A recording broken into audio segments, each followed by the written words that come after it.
আলাইকুম। আবৃত্তি করছি কবি আবু জাফর ওবায়দুল্লাহর লেখা কবিতা কোনো এক মাকে।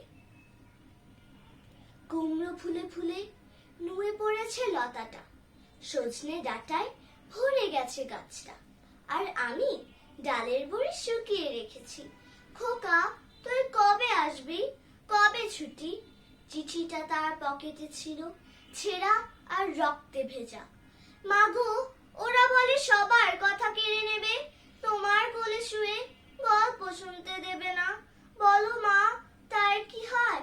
তাই তো আমার দেরি হচ্ছে, তোমার জন্যে কথার ঝুলি নিয়ে তবেই না বাড়ি ফিরবো।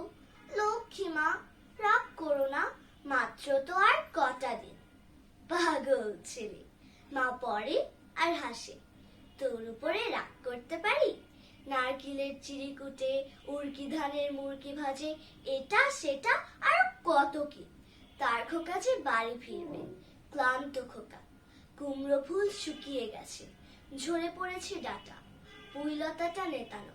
খোকা এলি? ঝাপসা চোখে মা তাকায়। উঠোনে উঠোনে যেন খোকার সৎ শকুনিরা ব্যবচ্ছেদ করে।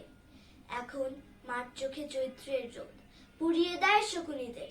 তারপর দাওয়ায় বসে মা আবার ধান ভানে, নারকেলের চিড়িকুটে, উড়কি ধানের মুরকি ভাজে। খোকা তার কখন আসে, কখন আসে। এখন মার চোখে শিশির ভোর, স্নেহের রোদে ভিটে ভরেছে। ধন্যবাদ।